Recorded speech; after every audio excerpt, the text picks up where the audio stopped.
Salam Bapak Ibu, saudara-saudariku yang terkasih dimanapun berada. Saya menyampaikan sebuah renungan singkat yang bertemakan berkat unggul bagi yang mendahulukan kerajaan Allah. Saudaraku yang terkasih, beberapa tahun lalu saya bertemu dengan seorang bapak yang masih aktif melayani sebagai majelis di sebuah denominasi gereja. Kami sambil minum kopi, bicara santai, dan dengan tiba-tiba dia mengajukan pertanyaan. Pertanyaannya begini, Pak Pendeta, seringkali dikhotbahkan di gereja, seringkali saya mendengarkan hamba-hamba Tuhan berbicara dan membaca firman Tuhan di dalam Matius pasal yang ke-6 ayat yang ke-33 yang bunyinya, tetapi carilah dahulu kerajaan Allah dan kebenarannya, maka semuanya itu akan ditambahkan kepadamu. Dalam khotbah, dalam pengajaran, sering sekali ditekankan bahwa umat Tuhan harus mendahulukan mencari kerajaan Allah daripada yang lain-lain itu. Padahal kalau saya pelajari baik-baik bahwa sejak dari awal ketika Tuhan menciptakan langit dan bumi, yang pertama Tuhan ciptakan adalah langit, bumi, dan segala isinya. Yang dilakukan Allah adalah menciptakan hal-hal yang bersifat fisik, benda yang bersifat jasmani. Bahkan ketika juga Tuhan menciptakan manusia, Ia lebih dahulu menciptakan tubuh manusia yang diambil dari tanah. Dan sesudah itu baru Ia menghembuskan nafas hidup, dan barulah manusia itu hidup. Jadi kalau dilihat dari cara kerja Allah, tahapan kerja Allah, justru Tuhan mendahulukan hal-hal yang bersifat materi, yang bersifat fisik, dan hal-hal rohani seperti roh. Kemudian baru tiba waktunya. Jadi mengapa justru di dalam pengajaran, termasuk yang dikatakan oleh Tuhan Yesus, carilah dahulu kerajaan Allah dan kebenarannya, maka semuanya itu akan ditambahkan kepadamu. Saudara yang terkasih, sedikit terkejut saya mendengar pertanyaan Bapak Majelis ini, karena untuk pertama kalinya saya mendengar pertanyaan itu. Dan untuk menanggapi pertanyaannya, saya berkata kepada beliau, Bapak, apakah tubuh manusia ini berarti tanpa ada rohnya?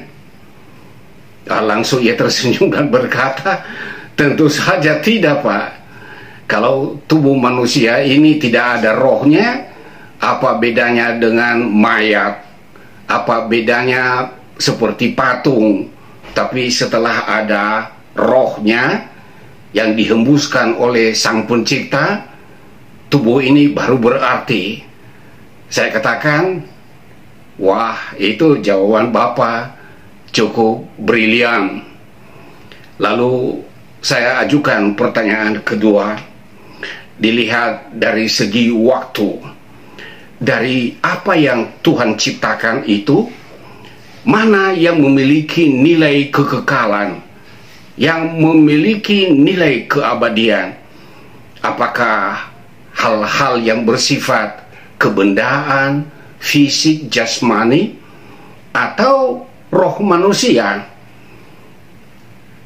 Bapak Majelis ini cukup tanggap dia, sehingga dia berkata, ya kalau saya pikir sih Pak, yang namanya benda-benda itu pasti mengalami ketuaan, mengalami kerusakan, bahkan juga tubuh manusia akan mengalami proses ketuaan. Tetapi ya, kalau saya dengarkan bahwa kita ini hanya sebagai musafir, sebagai perantau di dunia yang fana ini.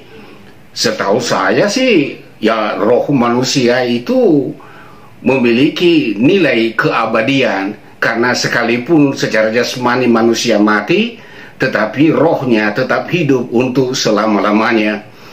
Saya berkata, jawaban Bapa sangat tepat. Dan itulah sebabnya mendahulukan kerajaan Allah itu memberikan berkat unggul bagi siapa saja yang mencarinya dengan sungguh-sungguh. Mencari kerajaan Allah berarti memang harus menemukan ada perjumpaan secara pribadi dengan Tuhan Yesus dan hidup di dalam kebenaran sesuai dengan firman-Nya. Setiap orang yang mencari kerajaan Allah dan mendahulukannya, dia akan mendekatkan diri kepada Allah dan hidup menurut kebenarannya. Dan ini ada berkat unggul. Yang pertama, memberi kepastian hidup yang kekal. Bapak tadi mengatakan bahwa hidup kita di dalam tubuh ini, dalam dunia fana ini, hanya bersifat sementara. Dan ketika kita meninggal dunia, sebenarnya bukan berakhir kehidupan, tetapi ini hanya suatu perpindahan dari dunia yang sementara kepada dunia yang abadi di seberang sana. Dan kita membutuhkan hidup yang kekal, bukan kebinasaan yang kekal. Dan Yesus sudah datang ke dunia, dan ia bersabda dengan begitu jelas, seperti ditulis oleh Rasul Yohanes dalam Injil Yohanes pasal 10 ayat 28. Dan Yesus berkata, dan aku memberikan hidup yang kekal kepada mereka, dan mereka pasti tidak akan binasa sampai selama-lamanya, dan tidak ada seorang pun yang dapat merebut mereka dari tanganku. Perkataan Yesus penuh dengan otoritas dan kepastian, sehingga jika kita sudah mencari kerajaan Allah di dalam Yesus Kristus, ibarat kita sudah memiliki tiket berangkat ke surga. Kapanpun Tuhan memanggil kita, kita sudah siap untuk berangkat ke alam surga yang telah Tuhan sediakan.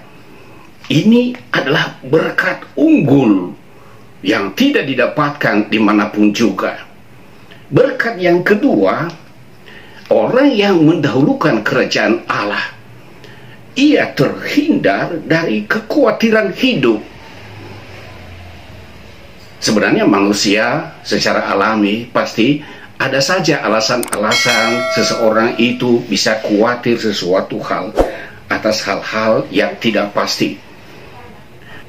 Tetapi di saat-saat tertentu, orang yang hidupnya dekat dengan Tuhan, yang sudah mendahulukan kerajaan Allah, dia memiliki alasan untuk bersikap sehingga ia tidak khawatir menghadapi keadaan tertentu.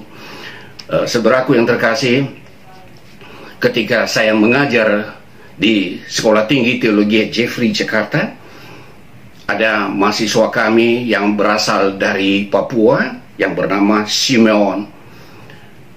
Saudara ini memang sudah almarhum. Ketika selesai dari kelas, lalu ia mendekati saya dan berkata, "Bapak, saya membantu pelayanan weekend akhir pekan di gereja GBI Rumah Kasih yang digembalakan oleh Bapak Pendeta Yosef Rimase. Beliau menitipkan pesan bagi saya, bertanya siapa di antara dosenmu yang kamu bisa rekomendasikan kepada saya untuk bisa melayani di Natal Oikumene, Kabupaten Enarotali, Papua." Ia jelaskan kepada saya bahwa sebelumnya sudah ada hamba Tuhan yang sudah dijadwalkan melayani di sana, tetapi ketika cuaca sangat buruk melanda berbagai tempat di Indonesia, bahkan Bapak sudah dengar melalui televisi adanya pesawat merpati yang menabrak lereng gunung dan semua penumpang mati.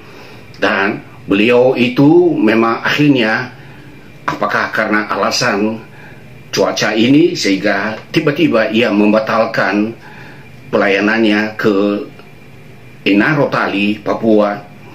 Saya mau sampaikan kepada Pak Yosef, andai kata Bapak bisa bersedia, Saya katakan, silakan sampaikan kepada beliau. Malam harinya, saudaraku, saya kembali ke rumah dan saya merenungkan, karena saya dengar berita di televisi. Memang saat itu berbagai wilayah di Indonesia termasuk Jakarta dan Tangerang sedang mengalami cuaca yang buruk. Saya juga mendengar dari televisi bahwa cuaca di Papua sangat buruk, bahkan pesawat merpati menabrak lereng gunung dan semua penumpang tidak ada yang selamat. Siapa di antara kita yang tidak was-was menghadapi keadaan seperti itu? Tapi saya berpikir dalam hati, mereka sudah beberapa bulan sebelumnya menggumuli siapa yang akan menyampaikan firman Tuhan. Sebab panitia Natal dari sana menitipkan pesan dan minta tolong kepada Bapak Pendeta Yosef Didimase untuk mencari pengkhotbah KKR Oikumene, Natal Oikumene, dari seorang hamba Tuhan dari Jakarta. Dan saya berkata, apa saya harus berangkat? Saya diingatkan tentang janji Tuhan seperti yang tertulis di dalam Matius 10 ayat 29, ketika Yesus berkata kepada murid-muridnya bahwa burung pipit itu sangat kecil harganya, tetapi tidak ada seekor pun yang bisa jatuh ke bumi tanpa seizin Bapamu yang di sorga. Dan di ayat berikutnya dia katakan, kamu lebih berharga daripada burung pipit itu. Saudaraku, firman Tuhan itu semua menjadi rema di dalam hati saya. Dan ketika besoknya Bapak Pendeta Yosef Didimase menelpon saya, dan saya menjawab dengan tegas, saya siap berangkat. Saudaraku, beberapa jam kemudian, bendahara panitia Natal Oikumene di sana, seorang wanita, dia menelpon saya dan berkata, Bapak Pendeta, kami sudah mendapatkan informasi bahwa Bapak telah siap berangkat dan memimpin ibadah Oikumene, Natal Oikumene, Enarotali, Papua. Apakah Bapak sudah dengar tentang cuaca buruk yang melanda Papua? Saya katakan sudah. Bapak sudah mendengar informasi tentang pesawat merpati yang menabrak lereng gunung dan semua penumpang tidak ada yang selamat? Saya bilang, saya dengar dengan jelas dari televisi. Dan saya siap berangkat ke Papua karena saya yakin Tuhan akan memelihara. Burung pipit di udara tidak akan jatuh ke bumi tanpa seizin Bapa di sorga. Saudara yang terkasih, akhirnya saya berangkat dan saya bertemu dengan teman saya yang sudah dipersiapkan sebelumnya, Ibu Sregar yang tinggal di Kelapa Gading. Sambil kami menunggu di waiting room, ruang tunggu, saya melihat ibu ini seperti kurang bergembira. Dan saya berkata kepadanya, Ibu, ada sesuatu yang kamu pikirkan? Ia berkata, Pak Pendeta, terus terang, keberangkatan kita ini menjadi pergumulan buat saya. Tetapi suami saya tetap mendorong saya, ya berangkatlah, itu melayani Tuhan. Ya, karena cuaca buruk dan bahkan juga teman saya sebelumnya yang dijadwalkan membatalkan sepihak. Dan adanya cuaca yang sangat tidak bersahabat di Papua. Kita juga sudah mendengar tentang pesawat merpati yang menabrak lereng gunung. Saya katakan kepadanya, Ibu, saya mengerti apa yang Ibu pikirkan. Saya mengambil keputusan untuk berangkat karena saya sungguh yakin Tuhan Yesus berdaulat di atas langit dan bumi. Burung pipit di udara tidak akan jatuh ke bumi tanpa seizin Bapa di sorga. Apalagi kita berangkat ke sana dalam rangka melayani Tuhan. Pasti Tuhan akan melindungi kita. Bapak Ibu, seketika itu air mukanya berubah. Apa yang terjadi? Setengah jam sebelum waktunya kami naik pesawat, cuaca yang tadi sangat gelap di daerah Bandara Soekarno-Hatta berubah cerah. Dan kami naik pesawat dalam keadaan cuaca yang baik. 5 jam penerbangan. Akhirnya kami sampai di Bandara Biak. Saudara tahu ketika kami sampai di sana, Ada sekitar 15 menit sebelum pesawat mendarat, dan tiba-tiba angin dan hujan deras turun.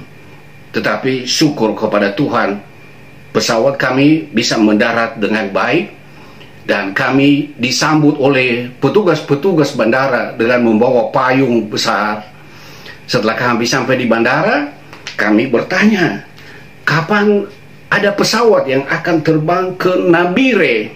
Karena itu masih 1 jam penerbangan lagi. Mereka katakan, sudah seminggu ini tidak ada pesawat yang mendarat di sini. Ini baru pertama kali hari ini ada pesawat yang mendarat, karena cuaca sangat buruk. Dan kami istirahat di hotel yang terdekat, dan petugas bandara menitipkan pesan sama kami bahwa kami akan telepon. Bila mana cuaca membaik, kami akan telepon. Tapi setiba kami tiba di hotel, bersama dengan 2 ibu-ibu yang menemani saya ajak mereka untuk berlutut dan berdoa. Tuhan, Engkau berdaulat di langit dan di bumi. Kami akan berangkat ke Nabire dan Engkau sanggup mengubah cuaca yang buruk ini. Sementara kami beristirahat di kamar masing-masing. Dan apa yang terjadi, saudaraku?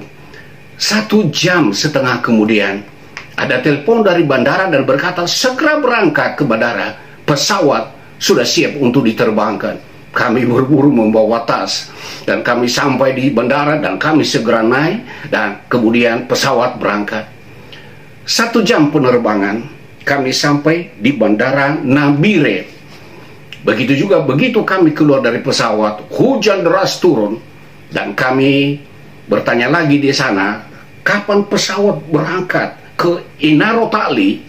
Mereka berkata, belum bisa kami pastikan, karena ini juga pesawat yang baru mendarat sesudah 1 minggu ini.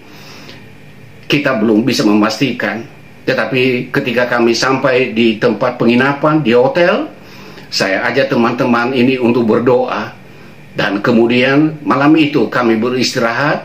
Tetapi jam 4 pagi besok ada telepon dari bandara Nabire dan berkata, segera ke bandara, pesawat akan berangkat ke Inarotali.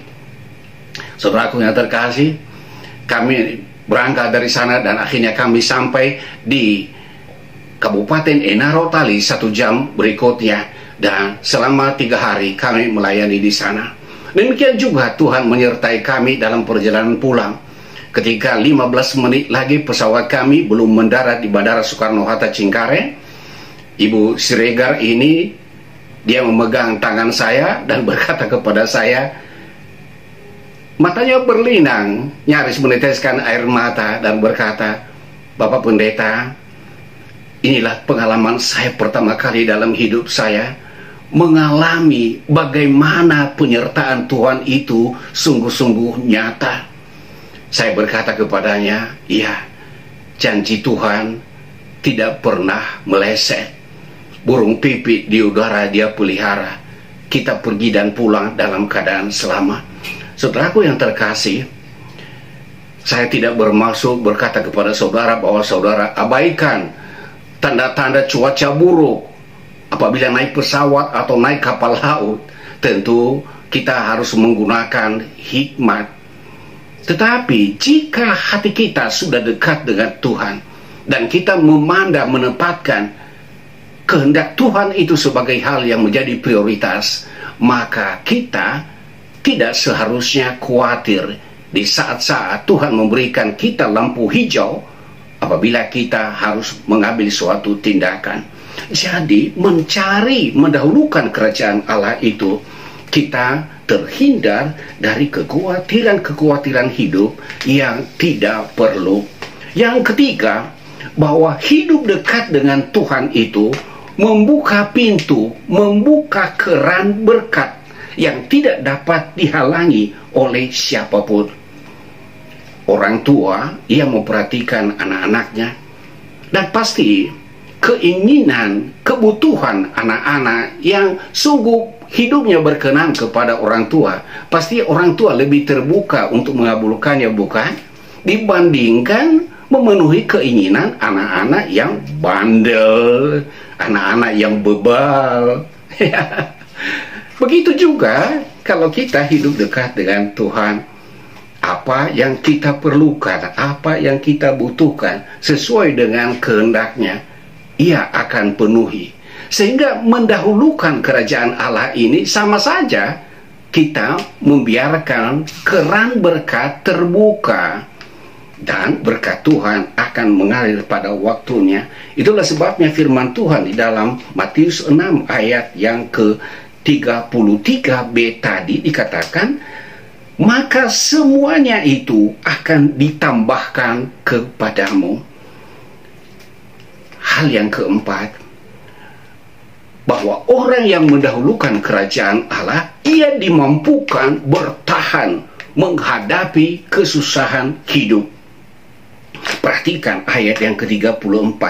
Sebab itu janganlah kamu khawatir akan hari besok, karena hari besok mempunyai kesusahannya sendiri. Kesusahan sehari cukuplah untuk sehari. Mendahulukan kerajaan Allah tidak berarti bahwa kita bebas terhadap berbagai cobaan-cobaan hidup. Tetapi Tuhan itu memberikan kita kekuatan untuk menanggungnya. Ia memberikan jalan keluar, sebagaimana firman Tuhan di dalam 1 Korintus pasal 10 ayat yang ke-13. Percobaan-percobaan yang kamu alami ialah pencobaan-pencobaan biasa yang tidak melebihi kekuatan manusia. Sebab Allah setia, dan karena itu Ia tidak akan membiarkan kamu dicobai melampaui kekuatanmu.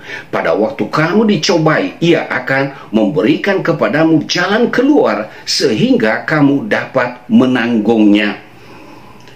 Mengikut Tuhan tidak berarti kita bebas dari berbagai cobaan-cobaan, tetapi Tuhan akan memberikan kita jalan keluar. Dan Ia memberikan kita kekuatan, dan kekuatan ini hanya kita dapatkan dari Tuhan, sehingga beban berat pun dapat dipikul. Saudaraku yang terkasih, itulah yang dialami oleh Rasul Paulus. Di dalam penjara di Roma, ia bisa memberikan kata-kata penghibur yang menguatkan bagi jemaat Filipi, dan yang tentu saja relevan untuk umat Kristen yang ada di seluruh dunia saat ini. Di dalam Filipi pasal 4 ayat 13, dari dalam penjara itulah Paulus penulis, segala perkara dapat kutanggung di dalam Dia yang memberi kekuatan kepadaku. Pergumulannya, cobaannya sangat berat loh, karena Paulus sudah mendapat kabar eksekusi matinya dalam waktu yang tidak lama lagi akan dilaksanakan. Tetapi ia siap menghadapi semuanya itu. Kekuatannya bukan dari dunia, melainkan dari Tuhan.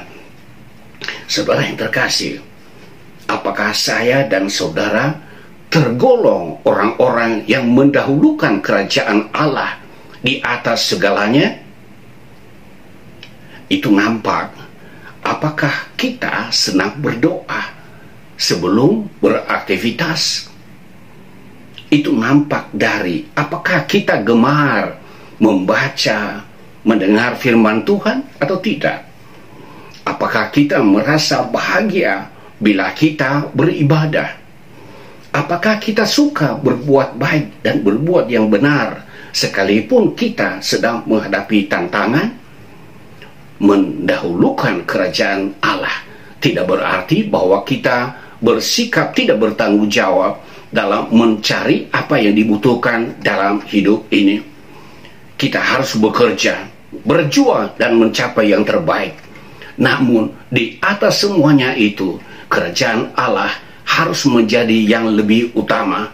Justru dengan kita mendahulukan kerajaan Allah, maka pintu berkat untuk mencapai keberhasilan dari apa yang sedang kita perjuangkan dalam hidup yang sementara ini, pintunya terbuka dan berkatnya mengalir. Saudaraku yang terkasih, jika saudara mendahulukan kerajaan Allah, maka berkat-berkat unggul, berkat istimewa adalah milik saudara. Kiranya renungan ini meneguhkan dan mendorong kita sekalian mendahulukan kerajaan Allah. Tuhan memberkati.